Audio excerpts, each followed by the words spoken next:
Kaushik, thank you for having me here to talk to people through your wonderful organization, which I didn't know about till recently. And for me, today is a very auspicious day. This is the foundation day of Bharatiya Vidyapeeth, which is the organization I worked for in the last 30 odd years, and where my Environment Institute was started off by me many, many years ago, when there were very few such organizations. I'd first done this for Pune University, and when I joined as a surgeon in Bharatiya Vidyapeeth, Patanrao Kadam that time asked me, did it for Pune University, do it for us now. We started as a very small institute with just 10 students for an MSc program. And today we have 3 MSc programs running simultaneously, one on environment and technology, one on geoinformatics, and a third on wildlife conservation action. So asking me to talk about eco-restoration is really very dear to my heart. And so thank you for calling me to talk to people about this. I think eco-restoration has been a very sadly mold terminology in the recent past, because it's thought of as plantation programs, Green India Mission, a whole lot of things. But that's not really what eco-restoration is about. Eco-restoration is a very scientific process, but it is something that easy and everybody can understand. It needs to understand the status of the area that you're talking about. You need to understand what are the threats to that area. And perhaps you also need to strategize and create action plans for a fairly long term for it to be really eco-restoration. So eco-restoration is really about human impact that have degraded systems where you want to bring back a certain level of naturalness. This was a very popular term a few years ago, but naturalness today is considered a scientific terminology. And this is something that we need to understand and say, what do we do to recreate naturalness? I think we need to also look at this from different ecological setups, which have to work very differently. So let's take, for example, forests. Forests are degraded by a wide range of reasons. It leads to degraded canopies, degraded ecology, degraded ecosystem processes, ecosystem services, and so on. These processes are something that has been happening in our Anthropocene for quite a long time. Let's take another one, wetlands, for example. Wetland conservation is now considered so very, very important. And disruption of the ecological processes and cascades of natural things that are happening in wetlands is so very, very important for understanding how you want to restore such an area. So we will talk in detail about forest and wetlands today, because those are the two very interesting case studies that I will talk to people about. But the grasslands are the most mauled ecosystems in our country. And this is a very sad legacy from the British period. The British thought of our grasslands, which were our grazing lands of village folk, as wasteland, because they wanted revenue lands where agriculture could be grown and where they could get a revenue from, or they wanted forest for timber. So they started converting our grasslands, which were the grazing grounds of local people, into all sorts of what I would consider very degraded ecosystems. We haven't changed that. We even today find that grasslands are being planted by exotic species of trees, for example, in trying to green areas and ruining that grassland ecology and biodiversity, which is so crucial for the necessities of local people. Rivers. We, of course, pollute our rivers. We all know that. Many of us live in these big urban centers now. All our urban rivers are polluted. It's not only about the Ganga, it's about all our rivers being very heavily polluted and degraded. And what can we do about those? But it's not only the river, it's the riverine ecosystem as a whole, the riverine ecology of the sides of the river, which I believe. We talk about mountains and hills, and perhaps the biggest impact there is mining. And the loss of natural vegetation after mining and erosion occurs, is very, very difficult to manage. And we know what happens, especially in the Himalayas. You get deforestation, and then the whole hillsides get into the river. It blocks the river. When the next monsoon comes, it bursts, and we have loss of livelihoods. Another system which we don't think enough about is our sea coasts and the erosion and pollution that is caused on sea coasts, and really ruins all these very, very fragile systems. Mud banks, for example, are extremely important for estuarine avifauna. Mangroves are extremely important for fish breeding areas. So when we speak of restoration for all these, it's always very different for these very different types of ecological systems. And what we need to understand is not just the species diversity there, but we need to understand very, very specifically what the biogeographic zones are in which we live today, which we want to return towards a certain sense of naturalness. And this is something that comes from, this is perhaps the most frequent question asked to me, right? How do we do this, and what do we plant there? And that answer comes from understanding the biogeography of the setting in which you want to do eco-restoration. I think the people who talked about this best were a pair of scientists from the Wildlife Institute of India in the 1980s. One was both were very close friends of mine, Alan Rogers, or W.A. Rogers, who came from FAO to the Wildlife Institute, but knew so much about biogeography and how India should look at its biogeography at the landscape level. The other question that is frequently put to me is, what do we plant there? And perhaps the best answer for that comes from a book written many years ago at the British Times, which gives you the forest types of India by Champion and Seth. And Champion and Seth traveled around India trying to identify the most dominant species in that ecosystem. Now, if you look at most of our forest ecological systems, you find that only a few species are extremely dominant, whereas some are there in a fairly abundant number, and some are very, very rare. So when we think of eco-restoration and what to plant, we need to go back to Champion and Seth and say, what is it like that we want to plant? So once we have an understanding of this and a broader understanding of landscape ecology, we come to understand how this is to be done. And I don't know if I'll be able to show you this. The book that I wrote some years back on living bridges, right, tells you how Rogers and Pawar actually brought about this map of 10 biogeographic zones. This is something, then I just mentioned the names of these two books. One is called Living Bridges, which tells you about the natural ecological systems.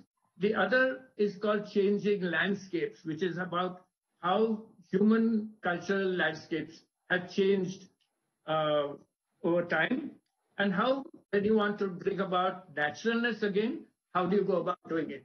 So both these books are very relevant to this topic of eco-restoration, which you asked me to talk about.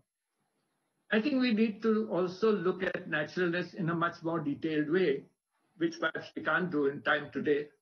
That is looking at its biological diversity and the biological processes that happen there. Most people think of nature as species, but we need to think of nature also as ecological systems and the processes that work there. So we need to identify the status of what we have lost in a natural system. We need to look at the current and potential threats to them, and we need to identify what are the benchmarks that we want to reach through an ecological restoration process. So today I'm going to deal with two case studies which I have been part of.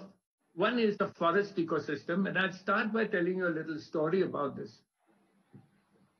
About 30 years ago, the then boss of Tata Power Company, it's called Homi Setna, who you might have heard of as a physicist, called me up and said, you know, all the forests around my lakes is being degraded, and can you tell me what to do about this, because you work with the forest department and you've got this sort of background. So tell me what I should do there.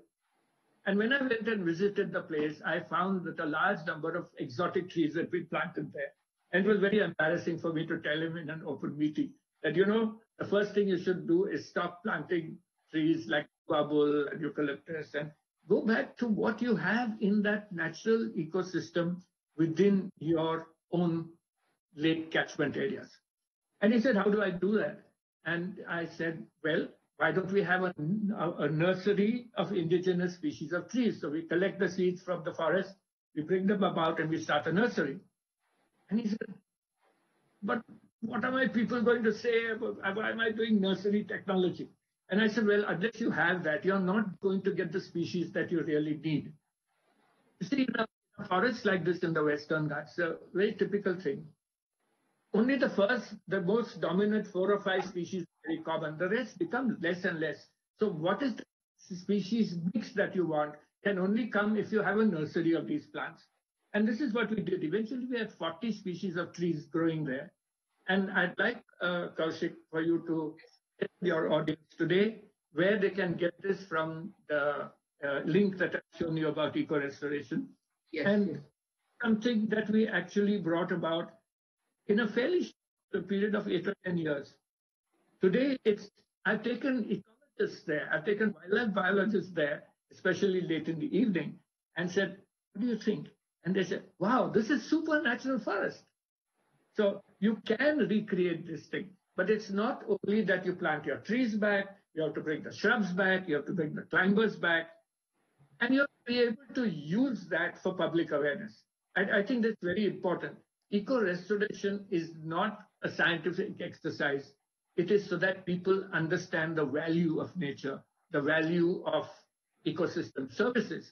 Now, this is something that small 20-minute video can show you. It's a long time now, and it is a very beautiful forest that we have recreated there. The second part is about Pashan wetland, which hopefully I'll try and show you some of those slides. It was a small lake outside Pune where Dr. Salim Ali took me on his motorcycle. Actually, I wasn't going bird watching as a schoolboy. I used to love riding on his motorcycle. So he would take me out in the afternoons on Sunday, show me birds, but in the process, I was enjoying sitting on his motorbike, a beautiful German motorcycle. This was in the 1950s, and Pashan was a brilliant place. It was full of bird life, and it was, of course, there was no urbanization around that lake in those days. By 2006-07, this was a very heavily degraded aquatic ecosystem, and the then municipal commissioner thought it's terrible. There's no water in this lake. 2/3 of it is dry terrestrial landscape.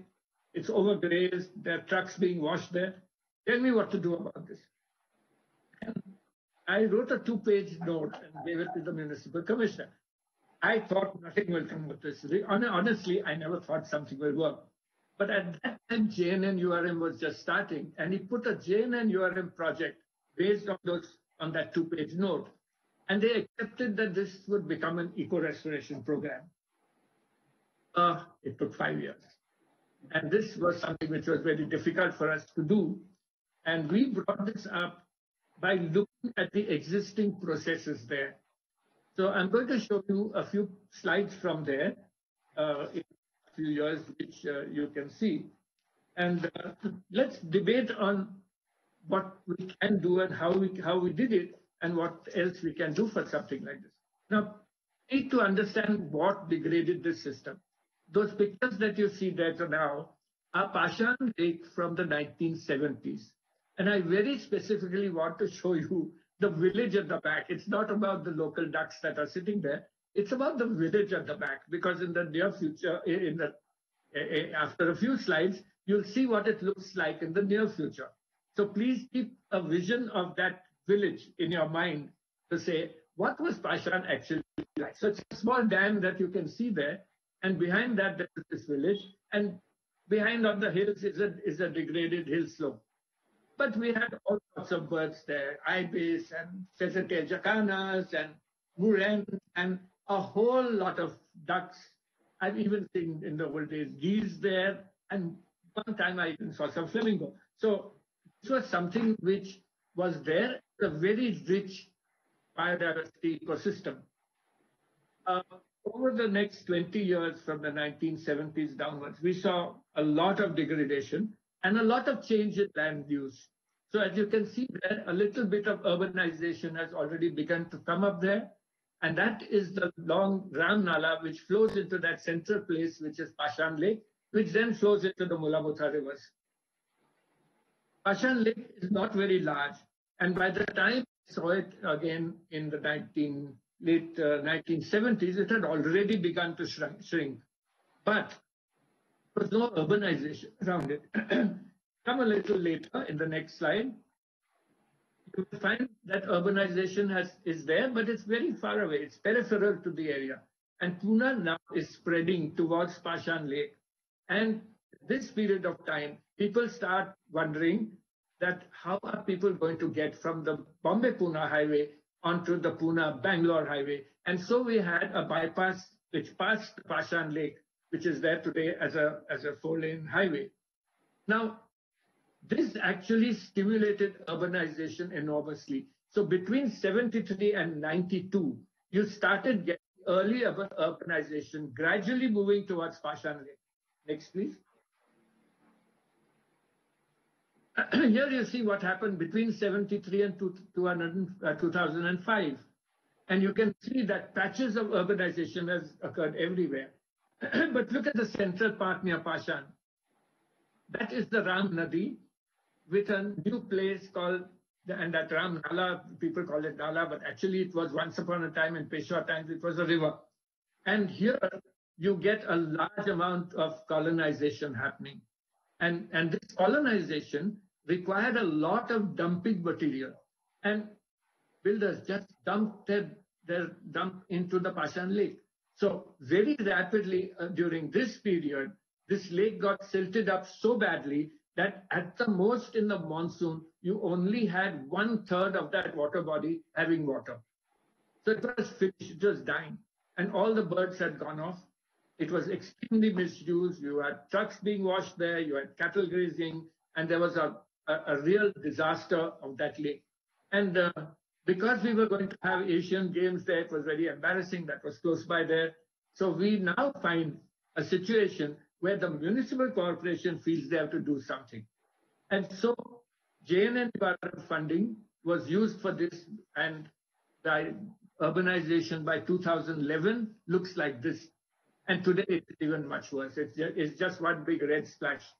So you can see how urbanization changes. But what was very important to look at is what was happening there. And by 2007, one started feeling that, oh, we have got to do something about this. So can you show us the next one, please? So this was the early effort that we had, and this was done by 2007. I had made this little note, and we said, desalt the lake. There was a lot of controversy over this. Oh, how will you desalt? So I said, we have to empty it first. So they said, empty the lake, and what happens if next year there's no monsoon? I said, that's too bad, but if you want more water to be held in that lake, you'll have to, at some point in time, you have to take a very risky decision. You can see behind in 2007, there is a road and you can see 2 jeeps. Today it is a big highway. And that is the area which all the silt that we took out from here was deposited, and an afforestation program was done in the way I told you we did for Tatas. So next one. In the next slide, you can see, so this is the input of the lake. And in the next slide, we started this kind of removal of the ipomia and removal of the silt.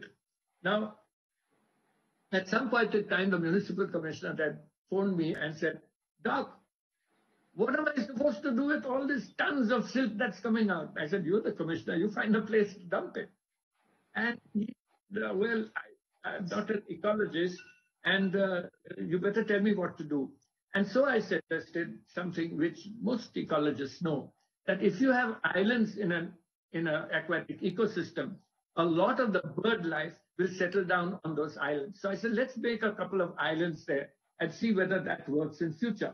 So in 2007, we really started in earnest trying to do a really good wetland ecosystem related ecological system. By the late 2007, in the first monsoon, this is what it looks like. And you can see the islands already being developed in October 2007. And so we find that there's some water, but the rest of it is all still dry. Look at the beginnings of urbanization in 2007 behind. That is exactly the same place that I showed you, the village of Pashan. You see this dramatic change beginning to happen, right? So at the periphery, part of this we dumped on the periphery, which we afforested using mostly local species, but we also found that making this island was a very tricky business because in the next monsoon, it could very easily roll back into the water. Please. So in the dry season, it looked like this. So it became one grassland. Actually, I used to encourage people from grazing their cattle there because it was lovely grass. But this is what it looked like in the dry part of 2007 in winter. And you can see the early afforestation attempts beginning and a whole lot of things which were being done at that time were very complex. Every weekend or every second weekend at least, myself and the then garden superintendent would go there, and we were very concerned about how much to desilt. 80% of the silt that was there was from recent construction sites. So as soon as we hit that 100-year-old silt at the deeper levels, we would ask the bulldozers to stop working in that area. Because what we were concerned about was, if we dug that out as well, then underneath it's murmuri soil, and that would just drain off the water and not hold any water in the lake for a long, long time. So we would go there and say, stop here, dump this back there, and change your location. So this is something that we had to do as a regular monitoring process. It wasn't something that you could leave to a set of construction people who would desilt or dump wherever they wanted. Next, please. So 2009, our major concern was the spread of this Ipomia weed, which is an exotic weed. And so changed our focus. In 2009, I said, let's get rid of this Ipomia. People that tried doing this, NGOs had poor fellows worked there, trying to pull it out manually. It never worked. And so here in 2009, 2 years after starting, we actually brought bulldozers that could remove this Ipomia weed. What were we to do with the weed? Right? So we made a mulch out of the weeds on the periphery and tried to make some sort of fertilizer out of that and so on. I don't think that worked too much. But the main thing was that we were able to get rid of about 80 to 90% of Ipomia by 2009. Next, please. Right. This is what it looks like in 2010. And you can see the islands. We had managed to save a few of the old corn forest type trees, right? Bubble trees. And that was a tremendous asset. At the point where we did this and said, don't touch areas where there is these few residual corn forest trees, we didn't realize that that would become the future nesting trees of the birds that you will see later on. So this is what it looked like in July 2010. You have open water, and you have this kind of, by 2000 level, lot of hyacinth coming back with pistia and hyacinth, which we had very difficult task to remove. By January 2011, our focus turned to removing pistia and removing the hyacinth. Now, an ecological principle in this is keep 1/3 open water, keep 1/3 as emergent vegetation, keep 1/3 as floating vegetation, and so on. It doesn't always work like that. You've got to play this by ear. You have to do this as much as you can, whatever. And much of this, unfortunately, is gut feel. Next, please. This is 2011 again. We had lots of problems with hyacinth, which we had to keep removing. One thing that we found was releasing buffaloes into it was not a bad idea. Buffaloes ate up a lot of the vegetation there and so on. Next, please. So just two visions from the satellite image. You can see the bund there on the northern side, but you can now see the bypass of Pune on the left side. And you can see that little patch of afforestation, which has taken about 5 years to grow. But you can see about 1/3 or less is still covered by Ipomia weed and a little bit of hyacinth. So here we're seeing the first eco-restoration part of what was happening at the end of 2007, 2008, with this Ram Nadi flowing into it. Now, here was where the issue was. If you do not address the cause of this desiltation, the cause of eutrophication, right, then you will very rapidly go back to what it was. And this is the problem with all eco-restoration projects which we do. So this is something that we need to address on a much longer term basis. The next satellite image, please show me the next. Oops. Yeah. Now, this is now 2011, 2013 really, but by 2011, it was more or less looking like this. And you find those two islands that we developed in the middle of the lake are now covered with bird life. In fact, we have nesting there of ibis, we have nesting of night herons, we have nesting of gray herons.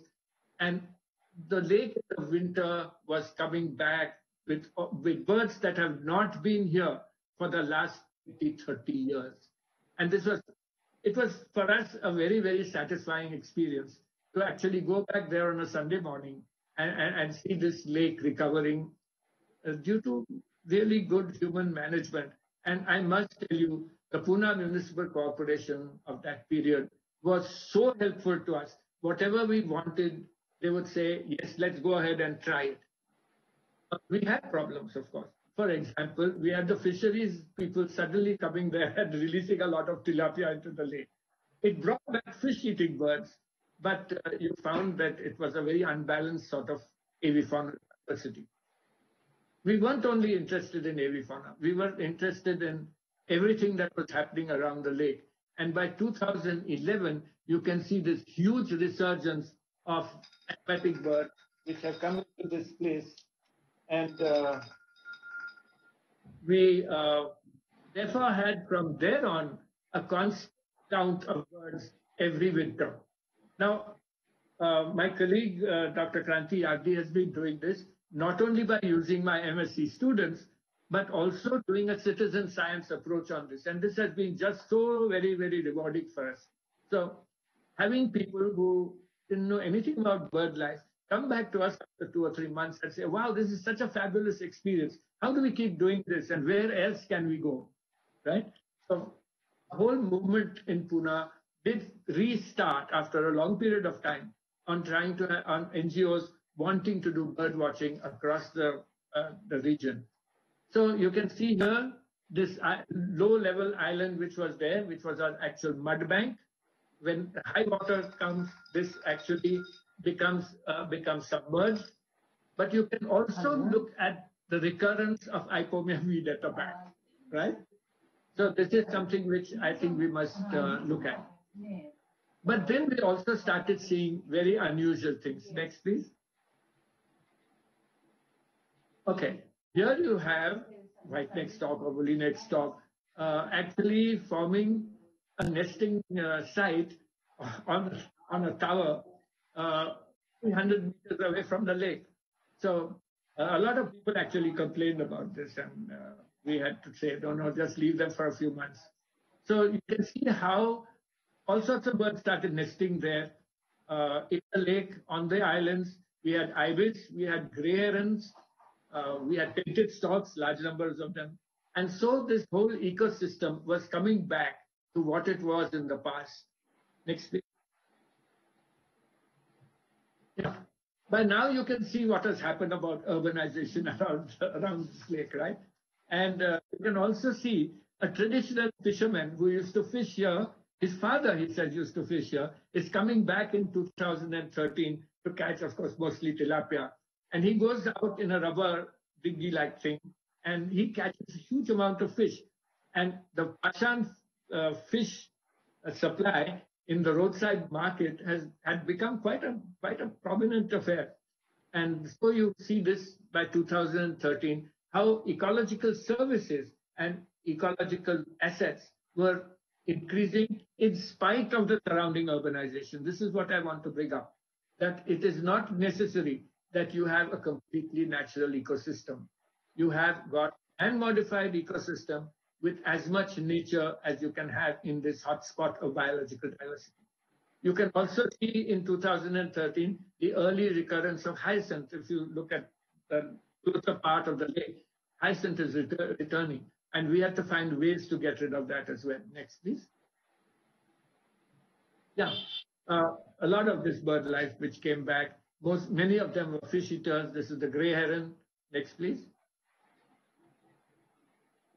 Yeah, spot quills had started nesting here. They had not been seen nesting here for, I don't know how many, 20, 30 years, right? So by 2013, these two fellows had a nest there with eggs in it. Night herons started nesting entirely on those islands. And we had a big colony. I remember there were 35 nesting pairs. So this was something that was quite remarkable. And I remember going out with that time's commissioner in a little dinghy to actually count the night herons. We also got all the fish-eating birds back, right? Which indicated that this tilapia was breeding profusely in the lake. It's not a very good idea, but we couldn't help it. We didn't know how to get rid of them also. So here you have cormorants, which have come here. And one of my students who was doing a dissertation on this at that time counted more than 700 cormorants. He said, I'm sorry, but after 700, I couldn't count anymore. So you can see how these have come back. You can see them roosting on the old bubble trees, which we had left intact. So some of these little things that you do in an eco-restoration actually pay huge dividends. In this picture, you can also see painted stalks, which have nests there. Next, please. Yeah, so here are the painted stalks at their nesting area. They have nested here since my childhood. So something that even wasn't there had started happening just by the fact that you had a good, safe haven for them. Next, please. Yeah, look at those cormorants. It's incredible. These cormorants have wonderful fishing techniques. You see the cormorants in the water in front? They all drive the fish to the periphery. And as they move to the periphery, they all dive underwater and they catch huge. They all, nearly 50% have come back with a fish in its beak. And you can see the waiting group at the back who will go to the next batch. So when they go up onto the ground, this next batch would come in. It's a wonderful process to see this kind of colony feeding in this feeding guild in the lake. Next, please. Right. So this gives you the story of Pashan Lake. And it tells you how a human-induced activity can actually make a lot of change if you do it with a proper scientific thinking of how ecosystems actually work. I would have loved to show you the Tata's area, which has an incredible restoration program. And we use this very persistently for teaching our MSc students today. We also use it for school students. And if you look at that eco-restoration small 20-minute film that I have, we find that a very good thing that has emerged from that is how do we teach our students what is called experiential learning? How do we teach them observation learning, which actually gives them a chance to understand nature's processes and not just about, oh, these are the 20 species of birds, these are 20 species of trees. This is not what we want to talk to them about. What we want to talk to them is about how you look at an ecosystem and how you can use that as a nature trail. So I'm afraid it may not work so well, but this has been made in 2019 with a bunch of students who came from Bombay's Jain College and their professor. They are management students, never seen what a natural ecosystem looks like. And to them, this was a revealing experience. So many of these kids have written back to me saying, what a wonderful experience they've had. So I think this will always be jumpy. So if you look at this, it is how I link ecological processes to their own school curriculum and what they should learn as young college students. And this is a big jump for them. And this becomes a very thrilling experience for them. It shows them and we allow them to discover nature there on their own. And this comes back with a huge aha. So I think with this, Kaushik, I think if they actually look at this video as a whole, it's a thrilling exercise. All right. So, thank you very much, Kaushik. Is there something you would like me to add? Is there anybody wanting to ask me some questions? I'm right here. It's all right. Thank you. So I would like to share a very few things. The very first time that has happened in two conversations. So I think there has been about I think about 30 to 35 speakers who had shared their experiences in Cuckoo conversations till now. I think this is the first time that a speaker started talking without me introducing itself. So and that kind of shows how honest and humble doctor is. There's also because I'm mostly the one who does the trial run for most of the speakers. Um, so so Sir has constantly made sure that what he wants to deliver is being very clear and that whatever is going to present is able to reach. So he has been very particular about his trial runs and the presentation. A very big thanks to Dr. Sir's wife Kapila Bharucha as well, who has been the technical moderator without whom. Yes, my wife is the technical expert. Yeah. I'm admin, Yes, sir. Right.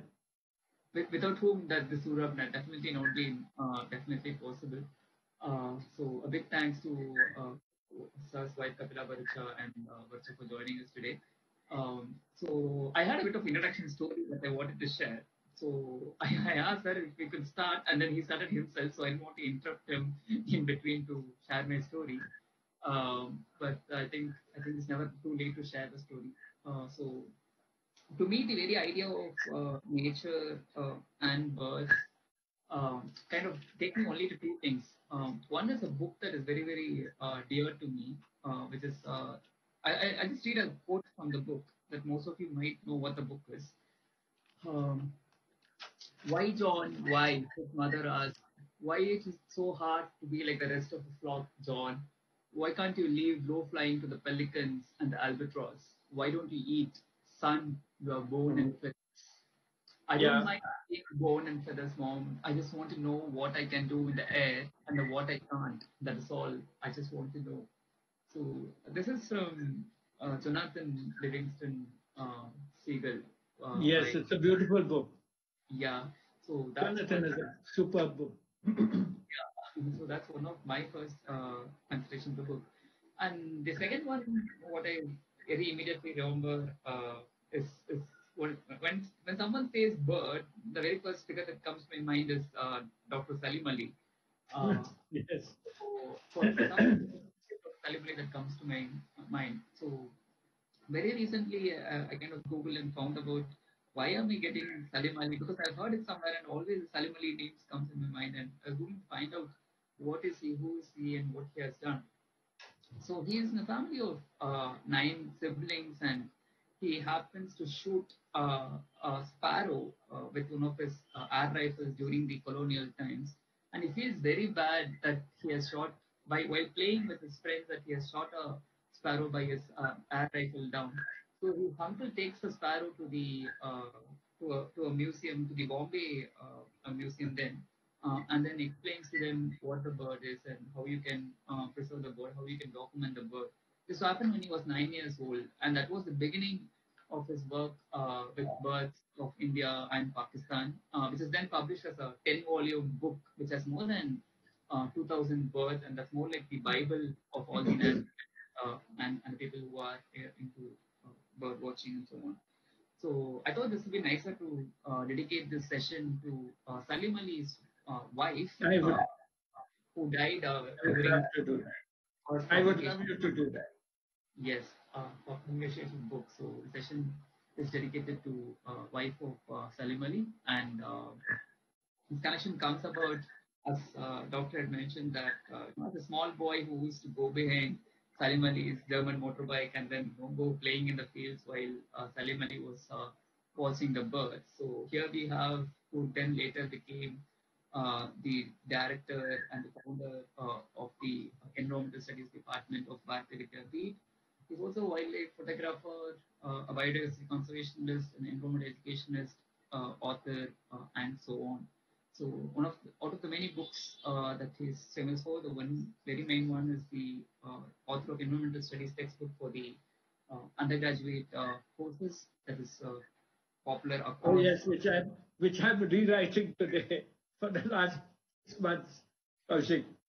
We need to upgrade that book, and we are doing that now. The UGC textbook on environmental studies. Yes.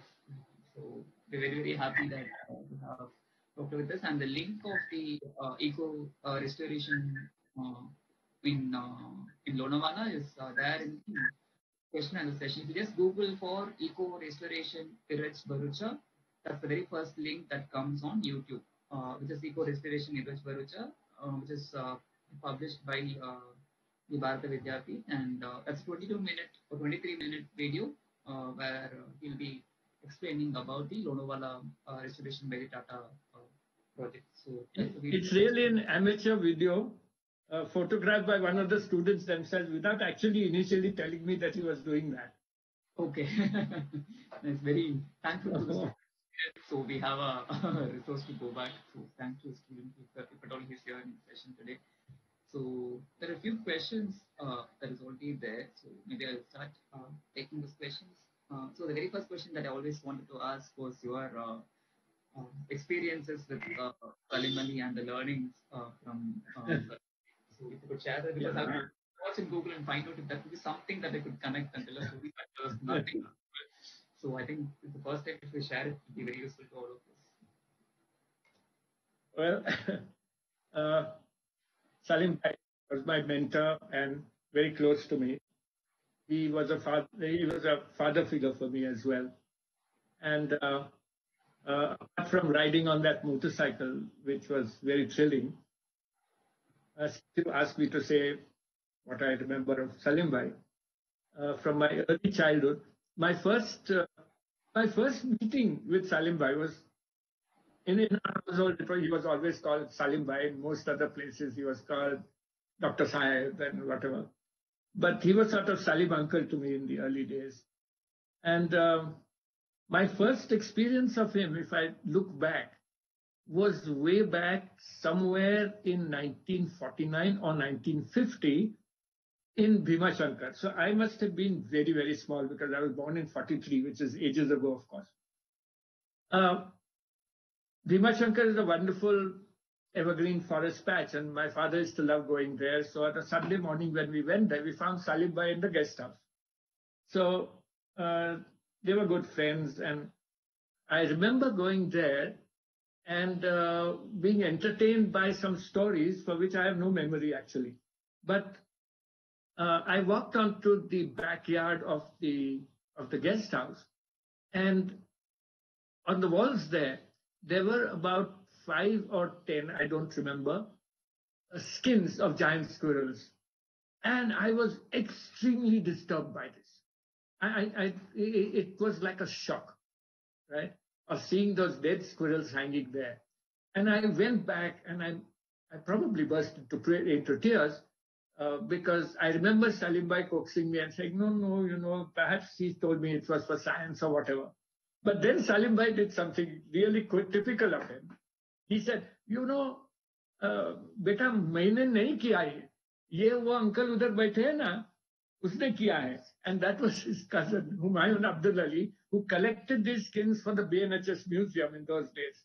It was permitted and we knew what we were doing. And today I think those skins are still in the BNHS museum. But I was very upset with this. But a little while later, I had a couple of bajrigas and they weren't having laying eggs and having babies. So my father said, call Salim uncle upstairs and let him have a look. And Salim Bhai looked up at the birds and said, yes, beta, this is a mummy and daddy, and one day you will have, at the end of that, I had some 20, 30 bajrigas. But Salim Bhai had this incredible sense of humor, which everybody talks about. And bringing in humor into his ecological thinking was something that he always did. I remember writing little postcards to him, and he would instantly have a typewritten postcard back to me about what I had seen or what was there, and invariably it ended up with some sort of a joke. He also refers to me, while I was a schoolboy, as a reliable observer from Pune, has found that sunbirds nest in plaintive cuckoo nests. So this is something that he could always do. He never forgot. I remember then much later setting up in Maharashtra a Pakshi Mitra Sammelan every winter. And three of us had done this for the first time in Kolhapur. And in Kolhapur, after the meeting, I requested to go and see some wetlands. And there was Jai Samant, my friend, and a couple of doctors from there who said, come, we'll take you to Rankala Tank. The tank on the periphery of dead Kolhapur. I guess now Kolhapur has surrounded it. And I saw a flight of black and white birds rapidly flying around the lake. And everybody said, oh, they are black-winged stilt. And I said, no, the flight pattern is different. So I took several pictures of these. And then I took it back once the film was developed.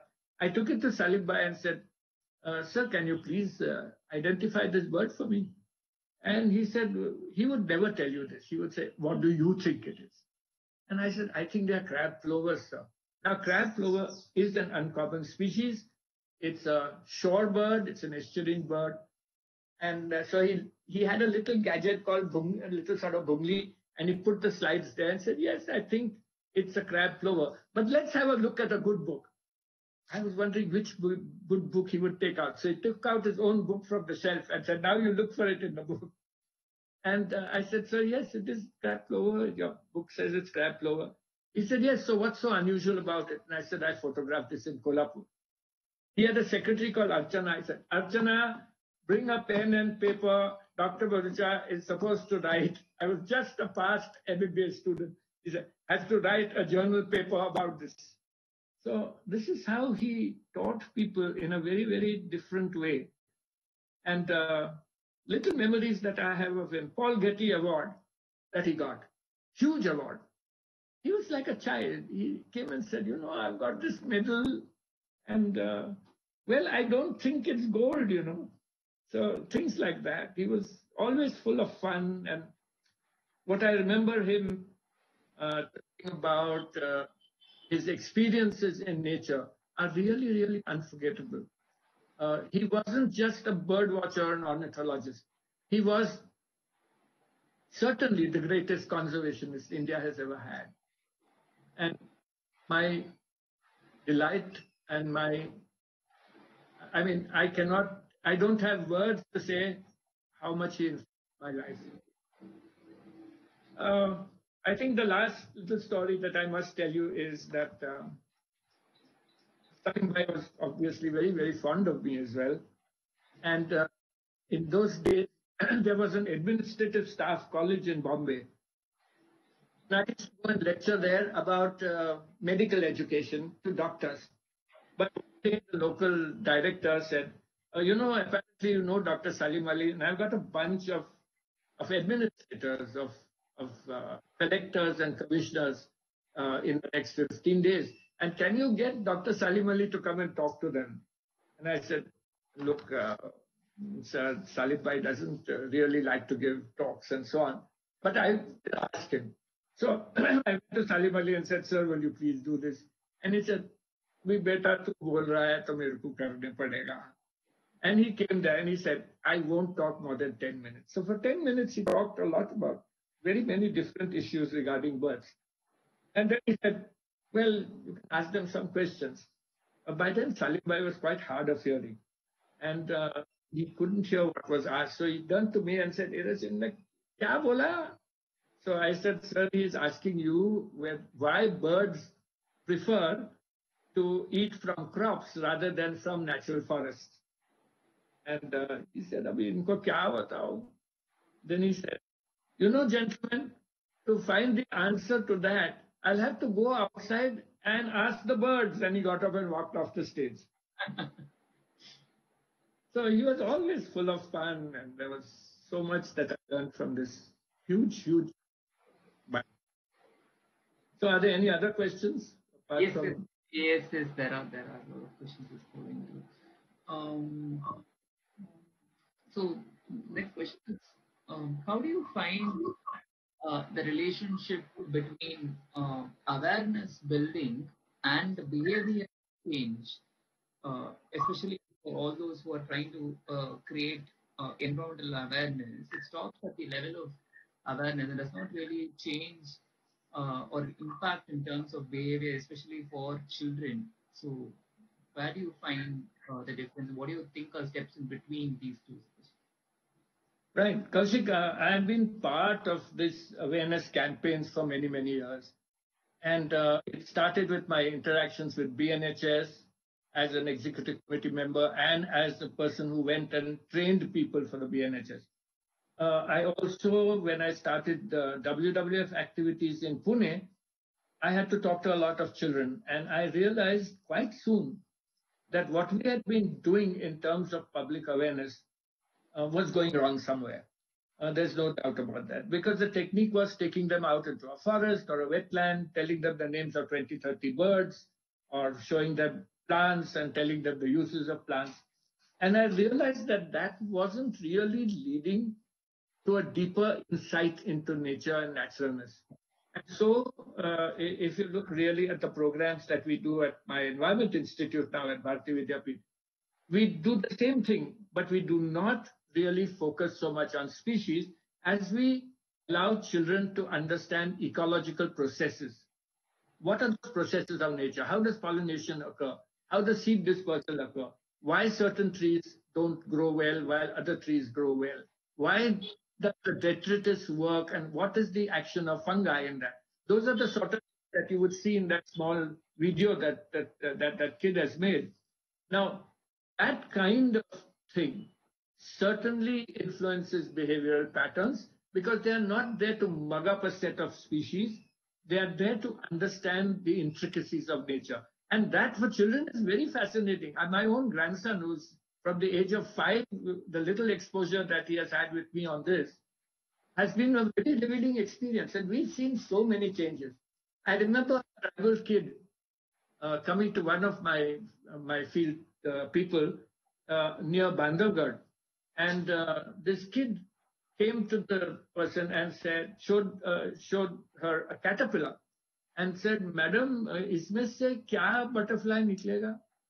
Now, the process of how a butterfly lays eggs on a special plant, how it becomes a caterpillar, how the caterpillar grows into a cocoon and into the adult butterfly, was something that he had been shown in nature as an observation thing. And the principal of the school who was standing by said, ये थोड़ा विचार करने जैसा है क्योंकि पहले जब भी वो कैटरपिलर देखते थे तभी उसको कुचल देते थे अभी आपको पूछ रहे कि उसमें से बटरफ्लाई कौन सा आएगा So I think understanding this as processes of nature is very fascinating for a child, especially if you allow them to observe nature.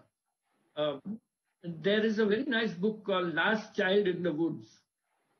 Author. You'll have to Google the author. Last Child in the Woods tells people how a 1 hour exposure to nature changes their whole thinking and even helps them to get over attention deficit disorders. So free play in nature, where you allow children to discover things, it does sometimes entail a certain risk, right? But it is something which changes them. And I know that this has happened to me, it has happened to many others, it has happened to many students who came to us from various different fields, who then got so fascinated by what was happening in a forest, where the animals went for water, where the animals were grazing, what was actually happening there. So when we take our MSc students out into their annual field visit to a national park, we are not telling them about names of species. We are telling them about processes of management that is making ecology come alive for them in that forest. Does that answer your question? Yes, sir. Yes, sir. So, the next question is, in most of the natural trails that you take students to, Yes. you don't tell them about each species, but you tell them about the nature's process as a whole story. Yes. Yeah, could you explain about that? Yes. Yes, that's right. And it's a very special art actually, because you have to allow them to discover those processes. You take them into a thick patch of forest and you tell them, close your eyes, just sit quietly and see what's happening. It's an old trick that came from WWF very many years ago. And we still use that.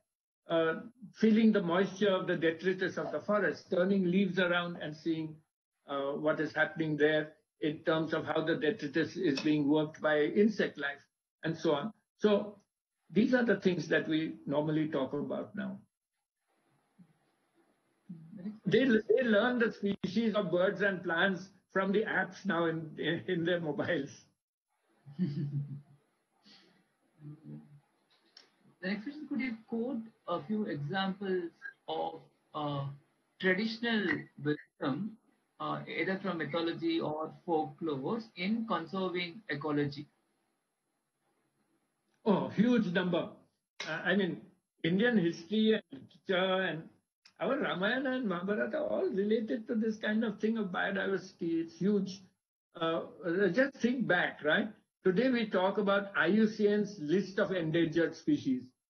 Ashoka did this 3 centuries BC. He had a list of species which he said will not come on my table.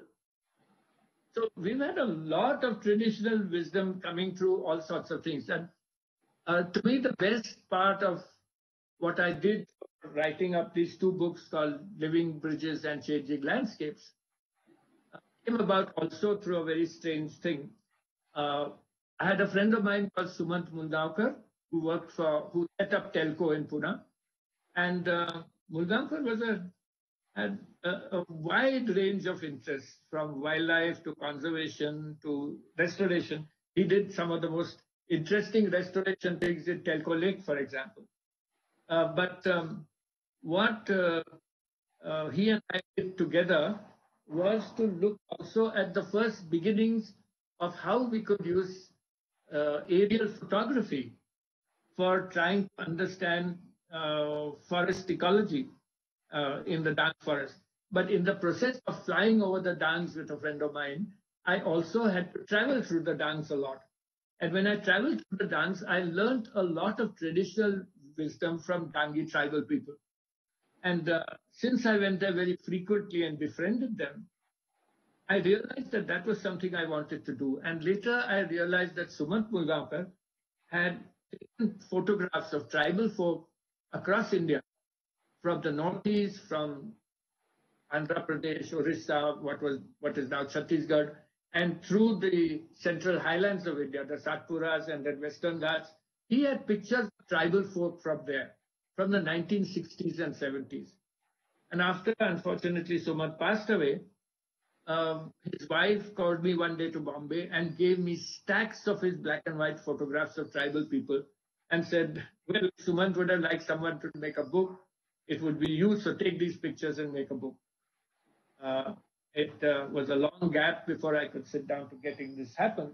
And this is what brought about my ability to go around to the same places where he had gone in the 1960s and re-photograph what was happening there in those tribal belts. And that has made me get very, very close to tribal people. So I'm very close to wildlife and conservation. I have huge appreciation for their traditional knowledge systems. They are not simple people. They are very complex societies with enormous amount of traditional knowledge. You can't beat at what they know. They are so very good as ecologists in a certain sense. So yes, there's huge traditional knowledge. It comes from various things. They have sacred groves, for example, across these tribal belts in different ways, managed in very different ways. In Northeast, you have community conserved areas today, which were originally hunting areas of tribal people there. You have all of the Central Highlands, which have got sal forest patches in the eastern sector. And you have, like I mentioned, in the Dung forest, they still have their small shrines to tiger gods, to cobras, to a whole lot of stuff which is linked so closely to biological diversity. So yes, there's huge traditional wisdom in these, especially tribal societies. They know medicinal plants, they know nutritional values of various things, incredible. Yes? Yes. So as a next question is, as a wildlife photographer from the days, from the years that you began a few decades ago, Yes. with wildlife photography of today, what do you see as a change in the process of the photography itself? Lovely question. I love this. And I'm going to tell you a story. When I started doing wildlife photography, a friend of mine recently told me that, do you know that you, my husband, and another person, three of you were the only wildlife photographers in Pune, and now you have hundreds of wildlife photographers. So the biggest change is in the numbers, and I think that's very good. The question is that when I began my wildlife photography, I was already photographing the ecosystems there. I was photographing the type of forests. And at the time I wrote my first large book called Wonders of the Indian Wilderness, I had gone to, I think, 87 national parks and sanctuaries. Now, this gave me the ability to compare them across one from another. And I think that was a huge learning exercise. Salimba used to tell me, Erach, you've looked at birds only from the inside of your lens and when the slide comes. But I remember one story very, very remarkably. I was a small-time lecturer in surgery and I had a very small salary. And I used to save up that money for the film. And then I would write a scientific surgical paper and go to an Association of Surgeons India conference and read a paper there on surgery, which allowed me, my boss used to allow me a week to go into the nearest national park or sanctuary. And then I would take pictures and come back. And at one trip, I remember doing Sundarbans and Kaziranga in one trip and coming after 10 or 12 years and being fired, of course.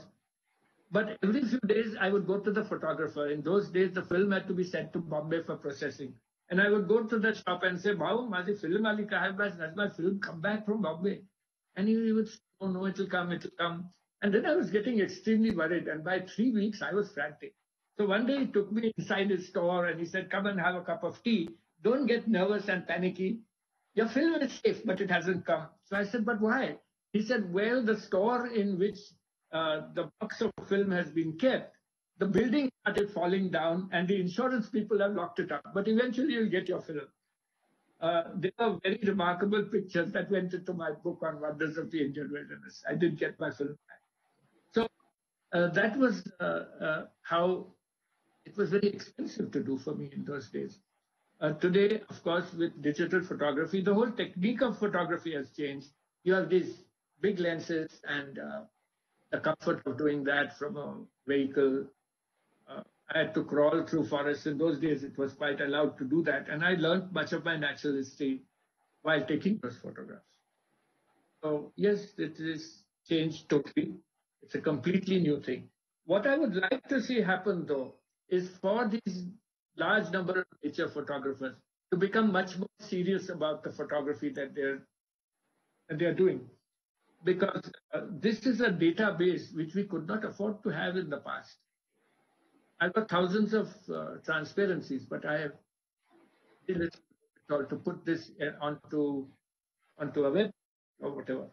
And today's apps can do a lot for the nature photographer to understand where what he's seen is part of the bigger aspects of nature.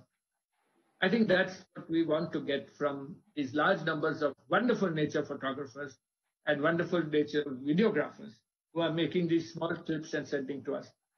And today is a very special time, Kaushik. A lot of urban areas, you are seeing animals trying to come back. They're probably very surprised as to why there are no people around, and has this habitat been returned to them in some way. I'm concerned about this, and I've spoken to people about this, ecologists about this, Wildlife Institute scientists about this, that when this period gets over, especially if it extends for a long time, wildlife is going to think that this is their legitimate habitat as well. And you're going to get more conflicts, and we'll have to manage this much, much more sensitively. Just as we are going to manage this post-COVID period, we'll also have to manage wildlife. Today in my garden, I am getting bird species which I haven't seen here for 5 or 6 years input. So there's this very rapid change and rebound of wild birds, even small mammals. I've got a civet cat which comes on my roof every night. So this is what happens when you change human behavior and how it influences wildlife behavior as well. We need to understand this. So what is now frequently referred to as the flight initiation distance for bird life changes. And so do mammals. We know that mammals, herbivores as well as carnivores, in wildlife sanctuaries where you get a lot of tourism, begin to feel they can come very close to humans, and that's a very huge risk. We need to understand new ways of handling this. Right? Yes. The next question is Kripa Nandini. So she's doing a research in Salim Ali Center for Ornithology and Natural History in Tamil Nadu in the eco-toxicology division, if I'm reading it right. So she says the talk was very useful and is very interested to know about your work and case study. So she has a question, which is, she did you find any pesticide that was run off into the lake and heavy and if it did have any impact on the overall restoration, and also were there any heavy metals analysis that was done during restoration? Hi, Nandini. You're from SACF, am I right? Yes, 1 minute. She won't be able to. She won't be able to hear me. Then I can give her permission. 1 minute. Oh, but hers is not. Nandini, yours is already in the speak mode. You need to 1 minute.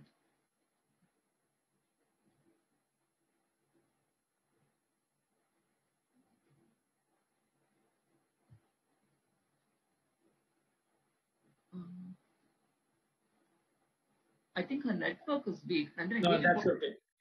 That's why she's in SANCF, then it's bound to be weak. No, and heavy metals have not been extensively. Nandini, are you there? You need to reduce your speaker volume, Nandini. Nandini, reduce your speaker volume and then talk. It's echoing, if not. You can talk, Nandini. You don't unmute your mic, but yeah, reduce your speaker volume. And Hello, sir. Hi, Nandini. your speaker volume has to be much reduced. Or even if you can mute your speaker for a while and talk also. No, it's not. It's echoing in the house. It echoes, but that's okay, Nandini. No, we didn't have pesticide and studies of Achanvik done, but many of the wetlands in Maharashtra, your organization itself, some years ago, with us, along with us, did collect samples for pesticides and I think also heavy metals some years ago. So there is a big wetland report that you all did earlier.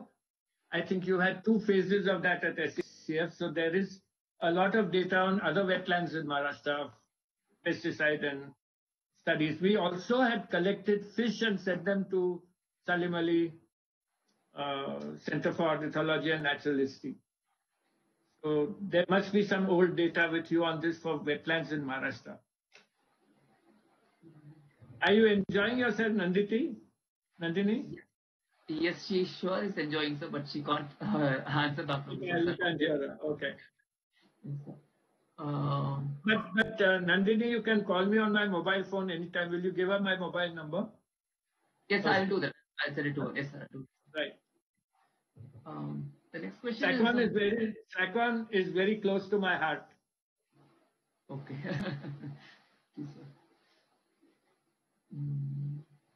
So the next question is also about Salim Ali. How about the Silent Valley movement and the approach towards it, and your views on the Silent Valley movement that was done by Salim Ali?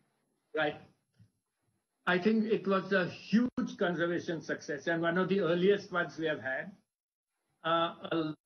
The story is that information had filtered back to the BNHS, and the BNHS had very much to do with the early parts of the Salim Ali, with Salim Ali on Silent Valley. Silent Valley at that time was to become a hydroelectric power station, as most of you know. And BNHS, it was not only BNHS, but a whole lot of NGOs in Kerala rallied around to say, we don't want this to happen. This is a very special valley. It's very high biological diversity. It's got lion-tailed macaque, and it's got incredible bird life. And we want to preserve this valley. KFRI also had a lot to do with that. There was a lot of movement. And what was remarkable was the press rallied around this very strongly. And I remember those years with great pleasure in my heart, because it was a huge success story.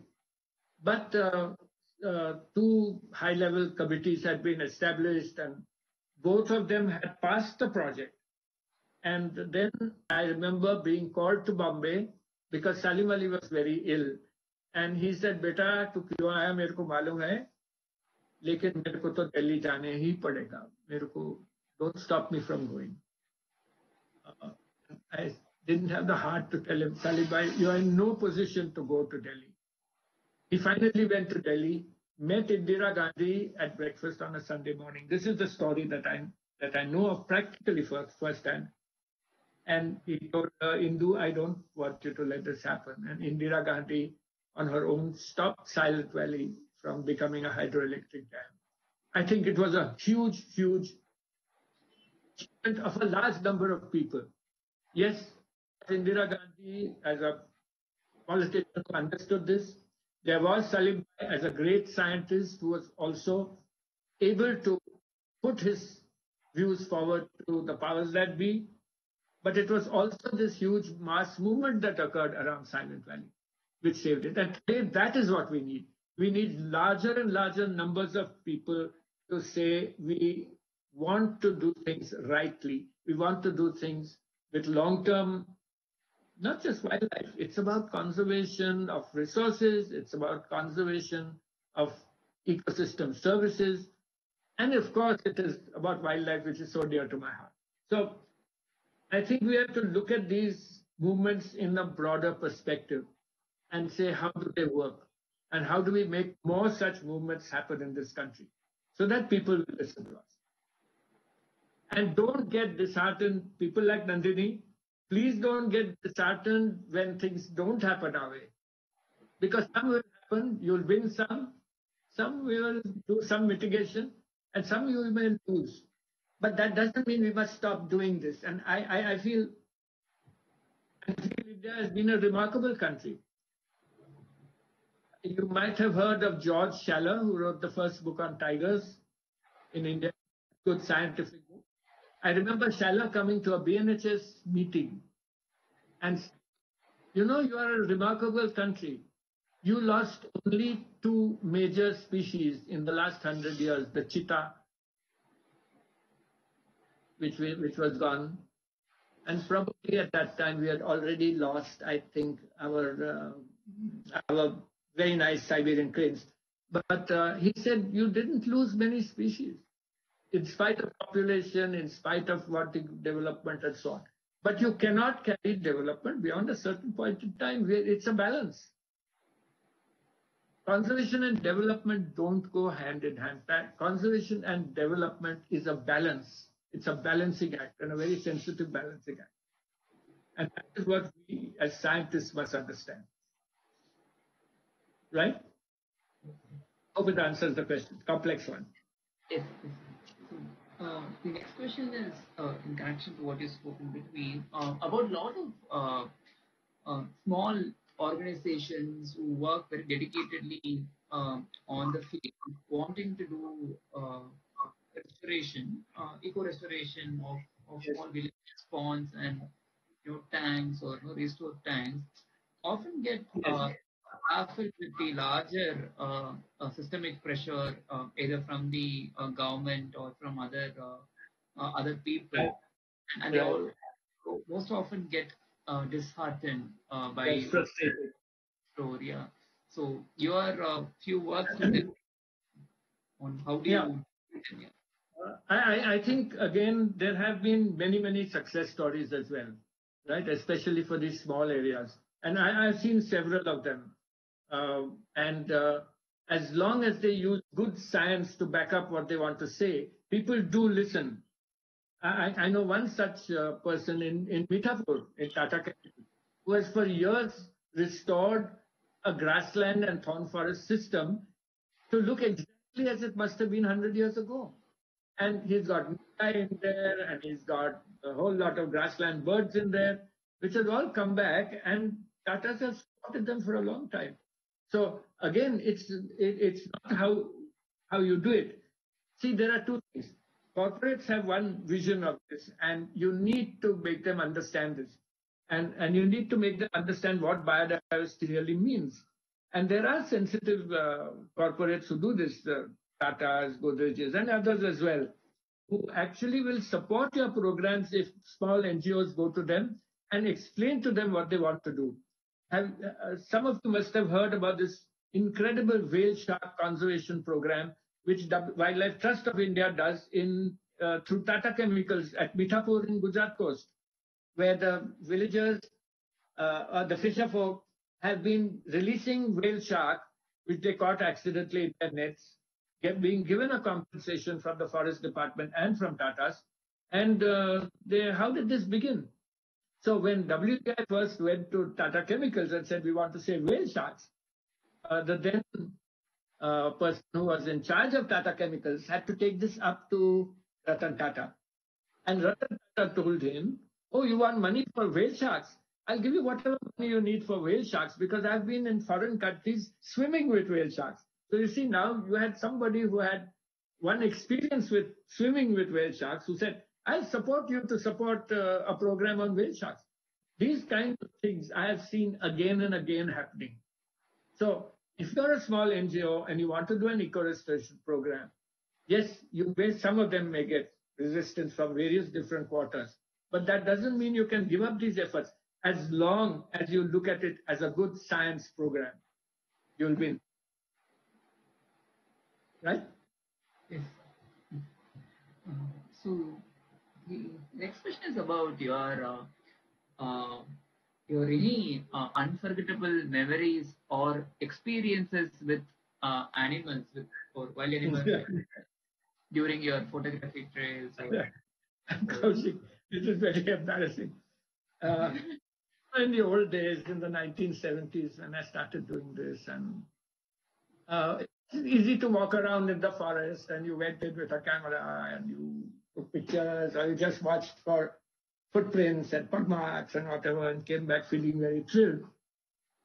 Those were the days when you could do this. It's very dangerous to do that now with so many people wanting to go inside like that. I've been chased by elephants 5 times. I love elephants, but I don't know why they chased me. And invariably, it was a false sort of charge, and I had to run. And when an elephant is moving towards you, you don't realize how fast he can walk when you have to run at your top speed, dump your baggage, and disappear. I've had all sorts of experiences. Me and my wife have had Himalayan black bears stand in front of us on 2 legs and luckily did not chase us, but scared us with a roar and with a very snarling face. I had these experiences, but in those days you could do that. I don't think it's safe. I think it was foolhardy. I was young. And I don't think any wildlifer should ever risk something like this. It's not done. And I encourage my students not to do these kind of things. So though I'm telling you I had these experiences, I don't think it was right. I think it was wrong. And it's just I'm still here not regretting that something terrible didn't happen. Yeah, so lots of unforgettable memories. Also very beautiful ones. Wonderful, wonderful experiences. That's what actually I wrote about in this book called Wonders of the Indian Wilderness some years ago. So the next question. Any other questions? Yes, sir. Yes. Next question is when you're talking about the Pashan Lake restoration. Yes. You also mentioned that there was about huge amount of building waste that was being dumped in the yes. lake. So the question that the kind of practice still continues till date in most of the urban areas and also in semi-urban areas where due to urbanization, a lot of building waste is being dumped in the lakes, which pollutes the lakes and most of the time even covers up the lakes. Yes. So the question is how do you go about stopping it as a person concerned who lives next to the lake? What are the legal procedures to do so and how do you go about it? Oh, the law actually prevents this, and even urban rules and regulations prevent this from happening. But then so many of these things get broken because of the huge economic incentive that brings about. You dump it wherever you can, which is so very, very sad because you don't realize that once it is dumped like that, trying to clear it up or restore it is so much more difficult and so much more expensive. So once that has happened as an illegal process, reversing that is far more expensive and nobody takes responsibility for that once it has happened illegally. So this is a very serious problem of urban areas today. And urban fringe development, this is where our problems lie. And we've done a lot of work on that from our institute of trying to understand urban fringe development. See, what happens is that around the urban area, see, the fringe is no more an edge. The fringe is a wide area now. That is how most urban areas grow along what is known as ribbon development, which occurs along highways moving out of the city. That's where you get your development. That's where you get your industries in villages forming up with small urban centers around that. And those are very difficult to manage, actually. And they need very much better long-term planning of a much larger area than once envisioned. So when you envision development of a city, any city, Pune is a classic example of this, you have to look at what are the natural assets that you would like to place as no-go areas and which are the areas which you would like to develop early. So you need to do much better zonations for a much wider range of things which are actually at that period of time, in that 5-year planning period, they are actually still villages. This is where you need to intervene, and this is where we seem to lack ability to manage fringe. So the next question is about this course that you have in your department, the Wildlife Conservation Action course. probably the only one to have it in India. I don't know. There are others who look at wildlife conservation, but you see, this is different from a wildlife biology course. It's a conservation action course, and this is something that we run along with Wildlife Trust of India, so that a large percentage of the course is run out in the field as internships and so on. Now, idea was, how do we get youngsters to understand this? Because many of them who come to us are fascinated with wildlife. They're terrific guys and terrific girls who come to us with wildlife in their hearts, right? But they don't know how to take this forward. And one of the things that we talk to them about is, how do you get the powers that be to actually act on what you want conserved? And this is something that we have to understand. Wildlife biologists, wildlife conservation people are not necessarily the people who manage, let's say, protected areas or even small conservation reserves or community reserves. It's the forest department that has to do this, right? So how do you get your research in such a way, and how do you get your conservation action in such a way to them so that they don't feel pressurized by this? They should feel that this is something that is given to us, which is useful to us. And if you can therefore plan your conservation actions along with them right from the start, they begin to appreciate what you are doing and actually begin to act on your conservation research. So this is what we try to do. And we try to teach our students how to negotiate this. And young people with that huge passion, well, need to understand how to get these kind of issues up through. And many of our young students have been able to do this very successfully. So the next question is about SDGs, the Sustainable Development Goal proposed by the UN. Yes. Seems to be much on a very larger macro scale, which does not seem very contextualized to bring it down to a common man. How do you break down these goals to an individual level? Is the question. Lovely thing, because we've done a lot of work on this, right? See, SDGs have been written by the international community for governments, right? And therefore, we have plans which are governmental plans on how to do this. We have been running a large number of school environment education programs, which we have changed into education for sustainable development now. And my institute is part of a consortium of 4 countries, India, Germany, South Africa, and Mexico, to try to understand the needs of education for sustainable development. And we've come across, after the last 7-8 years of work, a lot of activities which we can do at the school level. So we actually, at our institute, have a workbook for school teachers on how to do activities within the classroom, inside the classroom, on sustainable development. And we have games, we have plays, we have a whole lot of activities that they can do, which translate every single SDG into one activity which can be done with a classroom. It's something that we are still experimenting with. It's something that has been tried out in at least 40 schools, and we feel this is the way to go about it. The question is finding teachers' time to do that. And once these teachers have come to us for a workshop, many of them actually perform these kind of activities. We got very good feedback on this. So bringing SDGs down to a school classroom is something that we are working on very intensively. But it's also about how to take it to their homes. So once it goes from the teacher to the classroom, how do you get it from the classroom to the home? And that is, I'm afraid, a little more difficult. But all 17 goals we have addressed.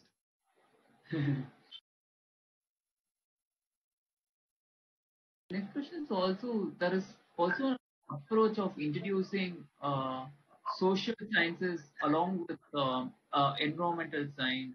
at your institute as a holistic approach of understanding ecological restoration? Could you?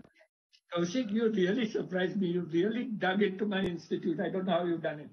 Yes, we are very strong advocates of, we're probably one of the earliest people to set up interdisciplinary studies approach for environmental studies. So we teach as much social sciences as we teach environmental science. It's complex. It's much more difficult to do. But the student comes out with a much more holistic approach to what he has to do in his future life. So intermixing of what we do for environmental sciences and social sciences is, I think, a very, very critically important thing. It's because UGC, we're acknowledged as an interdisciplinary studies department. So we have it much easier. And I must say my founder was very sensitive to this kind of interdisciplinary studies. So while he was there, this was very heavily supported.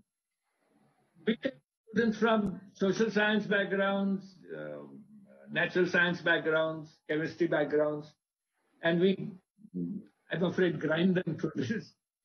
But they come out much better people. It's a lot about being better people, being a better scientist or a better social scientist. It's people. It's about values and ethics of environmental and conservation. So the next question is about the all of the, especially in school students, all of them have environmental education across any state. If you go, be it Tamil Nadu, Kerala, all across India, there is an environmental science course that is there in all syllabus. Yes. What do you think is the relevance of the course? Because it is considered as just to score marks. Okay. That's not really. I'll tell you a little background for this, right? All right. Started a long time ago through a very close friend of mine called MC Mehta, who is a Supreme Court lawyer and is brilliant, right? He, apart from his very famous multiple cases, and one of them was the first one, which was this Taj being affected by air pollution, also made a litigation against government saying, well, what have you done to increase the awareness of people about environmental issues? And the Supreme Court passed a verdict that the Ministry of Environment and the head HRD ministry would have to attend to this, otherwise they would be held up in the Supreme Court. So two things happened at that time. One is that the NCERT, that's the National Council for Education, Research and Training for School Education, said, we don't know exactly how to do this. There was a very good guy there called Professor Gill, who interacted with me on this in these early days of education for environment. There was also two nodal agencies. One was the Center for Environment Education in Ahmedabad. The next was CPR, Environment Education Center in Chennai. These were two large bodies which were set up as centers of excellence for environment education. What happened after that was that the Ministry of Environment, which was feeling very restless about this being pulled into the Supreme Court, set up a tender for looking at doing a very deep study on what environmental education initiatives were already there in standard textbooks. The Bharatiya Vidyapeeth Environment Institute quoted for that, and surprisingly, we got the quote. And we were the cheapest also, and we were also first on the list of how to do this. More because we had already started doing school environment education at that time. We analyzed the environmental content of more than 2,000 school textbooks in NCERT and state textbooks. And therefore, we had a group of about 80 people helping us do this from various NGOs. And we had our own software which we developed to analyze this. not just from the numbers it was a World Bank sponsored project, not by just the numbers that they were asking, how many environmental issues have been addressed, but looking at the quality. And we had this huge study over 3 years, which led to a lot of changes at the HCRT level. The subsequent story is really hilarious. At that time, my institute had to have an inauguration done, and my boss decided to call Armaiti Desai, who was then the UGC chairperson. Armaiti, of course, knew me and old family friends. And Madam came and we said, Madam, we put up a display for her. And for the college education, we put a big question mark on a poster. So she said, what is this question mark? So I said, Madam, according to the Supreme Court, you also, as chairman UGC, have to do something about this. So she set up a committee. I was one of the committee members, and we wrote up a curriculum for doing this kind of what was at that time referred to as the core module course of environment. It's changed its wording now.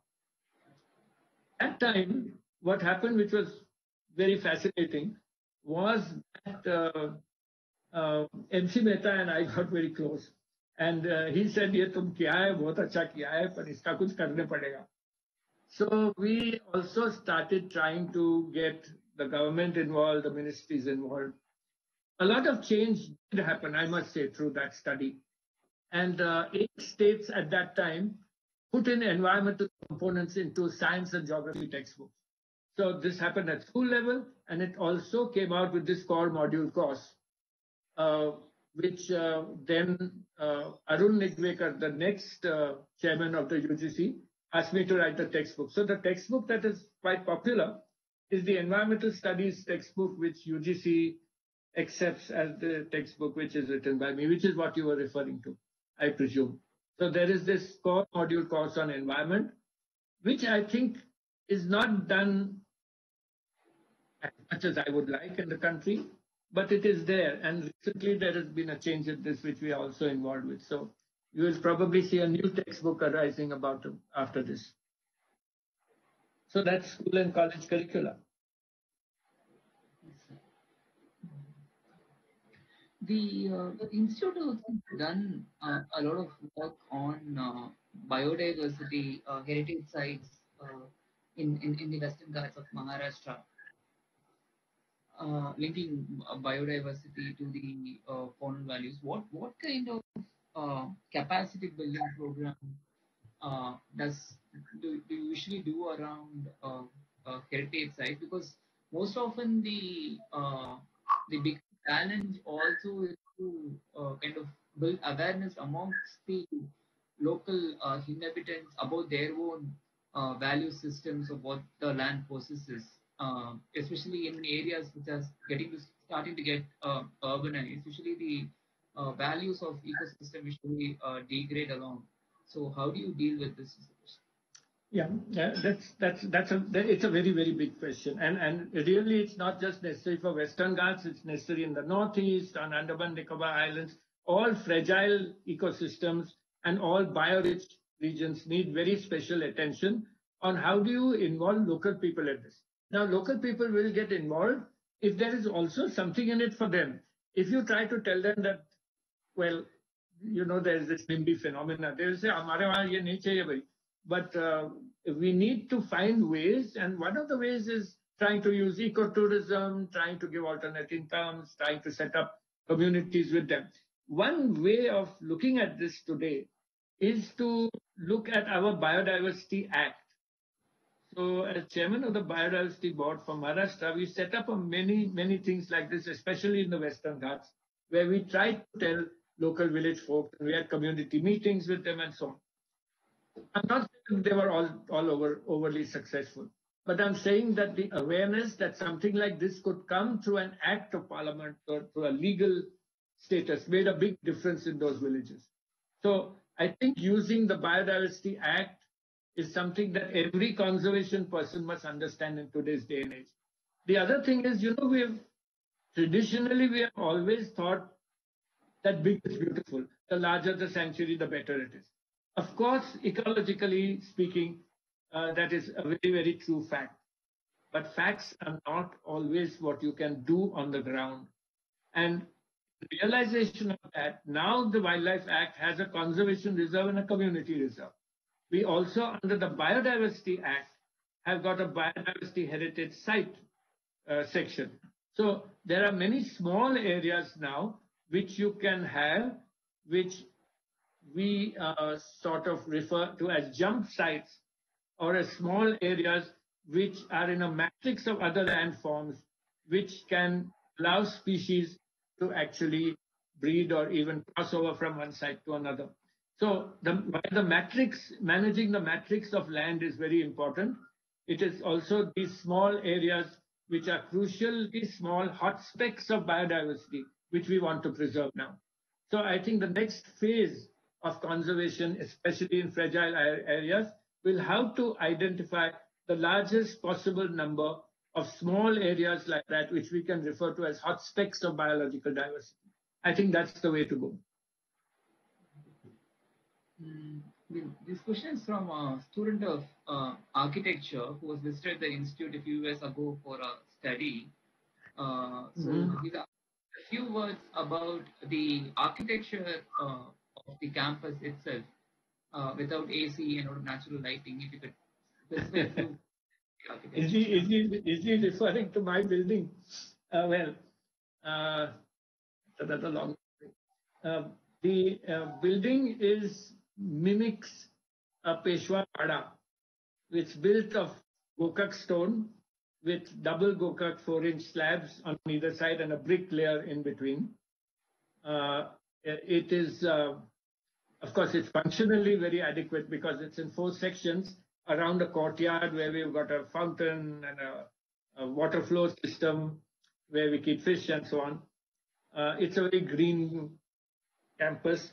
Behind it, we've got a nature trail, which we planted 25, 30 years ago, which has become a virtual forest. So we have done a lot for this building. So if you look at our website, Bharatiya Vidyapeeth Environment Institute website or Bharatiya Vidyapeeth website, you'll find what our building looks like. But it's not just the looks, it's a question of our students love being there. They hang around there all the time, right? And our faculty finds it a place to work in. So it's very different from most other buildings. And I think the greatest compliment that I ever received was when Bharatiya Vidyapeeth school children came there and enjoyed themselves and looked at the Environment Museum there, and they went back.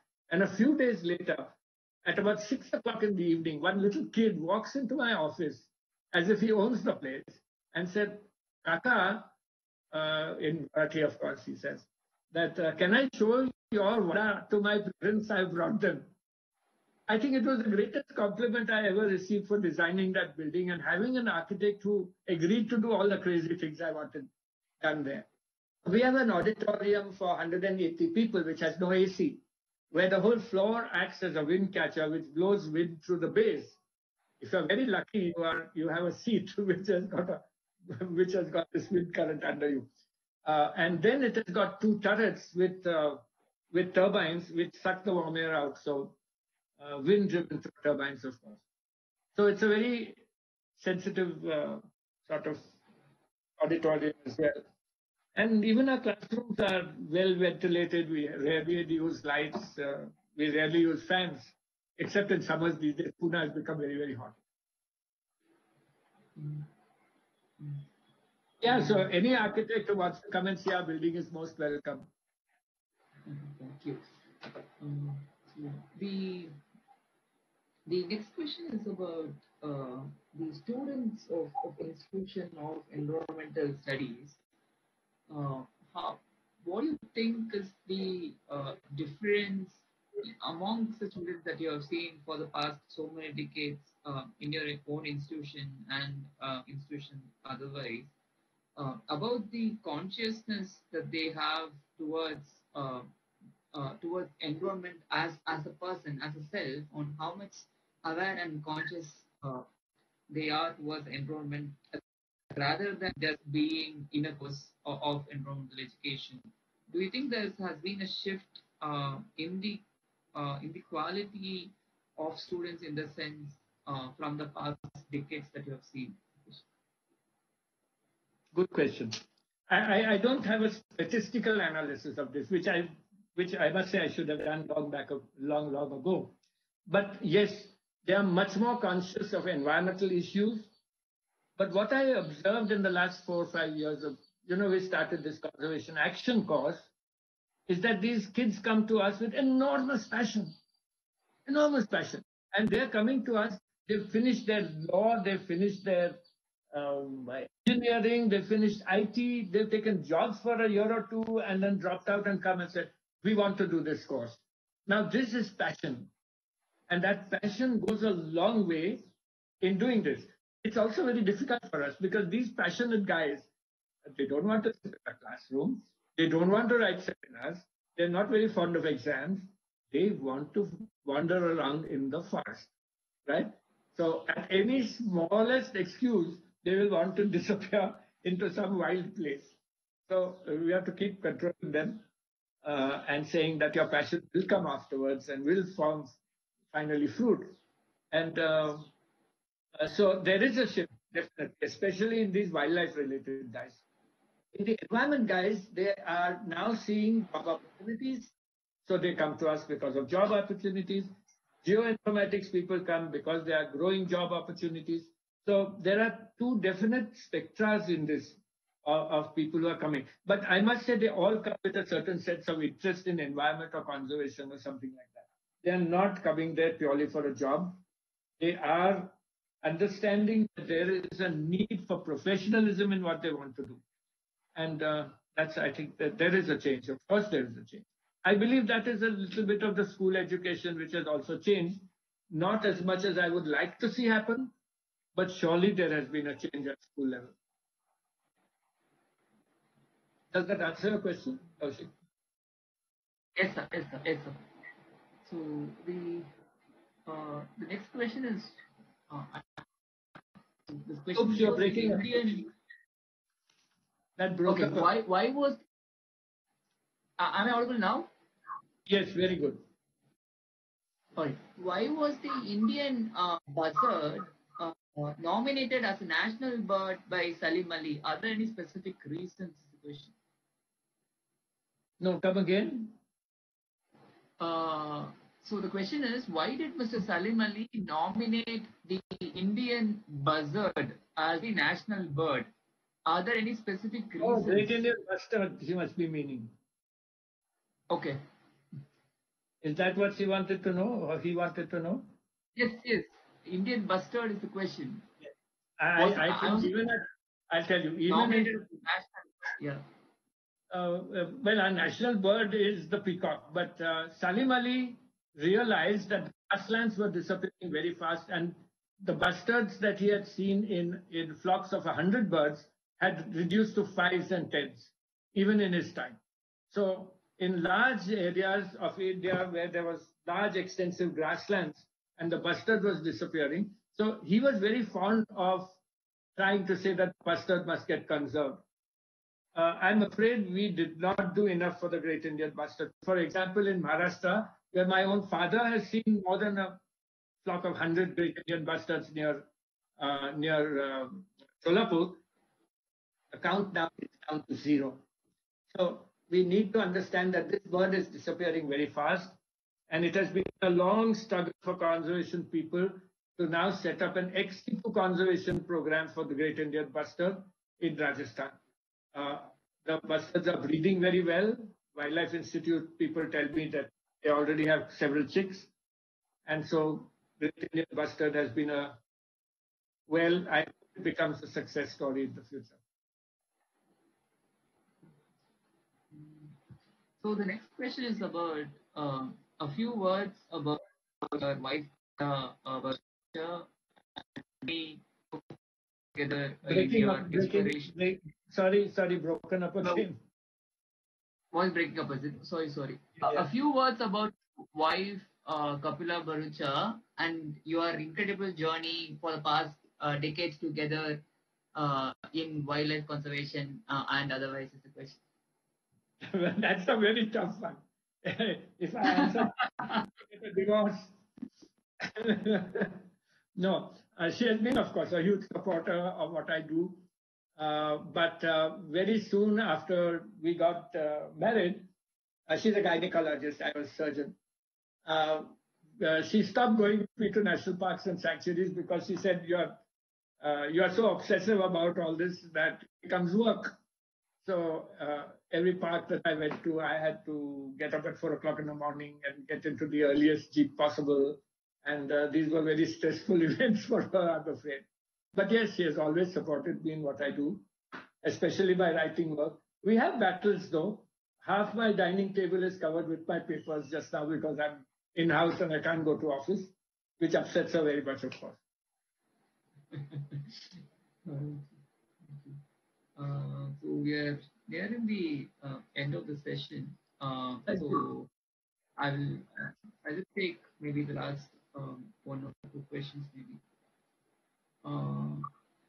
So the shift from the ecological footprint to an ecological handprint, how do you think that really happens? What are the tools and practices?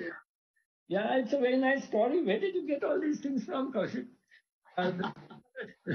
This ecological footprint, of course, is an international way of thinking that human beings have a much larger footprint than their real physical footprint. But there was a little kid who brought up this in the Center for Environment Education in Ahmedabad. I must give them credit for this. And it was very quickly picked up in South Africa, where we started saying, instead of looking at this negative aspect of ecological footprints, why can't we say that there is a positive handprint for ecology and environment? So the environmental handprint became something that this little kid evolved in India. And this has taken up very, very well. So even we use this ecological handprint part of it in explaining that we can always do things for the environment. It's not that we have a negative print, but we need a positive, actionable sort of journey through life on preserving conservation and biodiversity and reducing energy. And that's what it's saving water. That's what the handprint is about. It's a lovely concept. Yes. So I think I'll take the last question. That's the question that I asked to most of the speakers. So could you suggest five books and five documentaries that has made a impact on you, and you think that all of us should definitely read these books and watch these documentaries?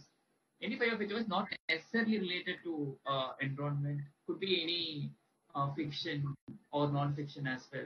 Any books that you like reading and you think that has inspired you?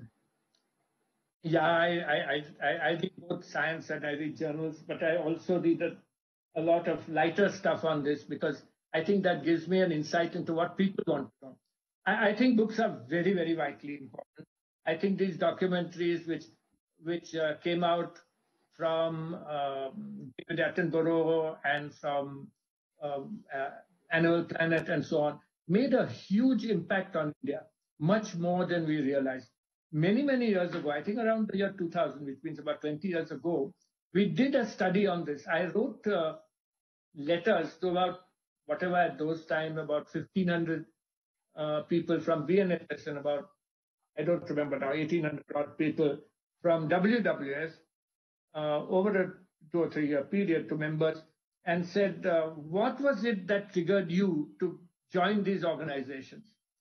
And one of the most common answer was early exposures to, in those days, television, which was fairly new, and to books. And some of them, quite a few, said individuals who triggered this, teachers and so on. So I think this was a very important period in which books and documentaries influenced a lot of conservation people, induced a lot of conservation people. But I also believe that the NGOs who started taking children out into trails and treks and things like that had a lot to do with this. And these were actually great small movements. They were great small movements, which actually helped children to understand nature and brought them. So they would go for a trek and they would come back converted. And we had a huge number of experiences of this at the Environment Institute over the last 20 years. That many of these children who were in these kind of small organizations came back saying, I want to do a master's in environmental science or want to do my wildlife biology with you. Yes, that has been a big, big change. Are there also any documentaries that you suggest, in ecological documentaries that you suggest watching to all? There's a lot of youngsters here. There's one or two documentaries that you think is much. Yeah, I think it's best that people browse for themselves and catch what they enjoy most, instead of taking a precise number of things that they should read or look at. Because if they browse, they will catch the things that they want and what turns them on. And I think what turns on people is still a lot of specific species-related things, right? You ask a kid, what's your favorite animal? Tiger immediately comes out, right? Sometimes elephant, but mostly tiger. So that's something that we want to actually try to model into saying tiger is really something which is the epitome of species in a forest ecosystem. And just like you get tiger there, you have the whale shark in the marine environment, and saying that's equally exciting. Or that grassland, there's this beautiful animal in India called the black buck. People, the Bishnois try to even catch a film star. So there's a lot of very interesting things that happen through documentaries. But I think the current way that they're looking at it is apps. So there are apps on butterflies, there are apps on plants, there are apps on flowers, there's apps on, just you name it. Birds, of course, most common eBird is a very big thing. So the app is a nice way to do this. What is missing is that the app does not do the connectivities that are necessary to understand environmental processes. This needs to be looked at a bit. I think films do that. That's it. Yes, sir. We come to the end of the session with that, and thank you so much for. No, thank you very much, and I hope people who have been listening to us have enjoyed this. I think it's been as much your time, and I hope you have more and more such programs with lots and lots of people. I think our young people have got huge potentials at understanding conservation, and they've to find ways to convince the powers that be that conservation is not something that is just a crazy idea, but it is something that we need to do for our future generations. So thank you all very, very much for being here with me. It's been a great pleasure. I wish I could hear you all, and I wish you could have seen me through this program. But anyway, that's what ecology is about. It sometimes works, sometimes doesn't. Thank you very much, Kaushik. Thank you, sir. Thank you so much. Hope to come and visit you after COVID. Yes, sir. Yes, sir. Definitely, sir. We'll come with you. And special thanks to Kapila Bharucha ma'am for having supported throughout. So a big thanks for staying the session and throughout your life as well. So a big thanks to her. Please to convey our thanks to Bharucha madam. Thank you for guiding and all. Thank you. Great. You're there. All right. Okay. Thank you, ma'am. Thank you so much. It has been a very beautiful and wonderful session. Yes, sir. Thank you, ma'am. And thank you all for all the questions that you've asked, and thank you all for participating. I have a request at the end of each session. For those of you who are new to the session, please do write about the works of Erach Bharucha and about the institute. I think that's one of the best ways that we could spread the word of the work to other people. So please request you to write a few words about his work, either through mail or through Facebook or any other social media, and then spread the word across to your friends about the wonderful work that people have been doing. That would be the greatest thing that we could ever ask you for. So thank you so much once again for joining, and hoping that all of you will join for the future sessions. Thank you. Thank you, sir. Thank you, ma'am. Thank you. Bye.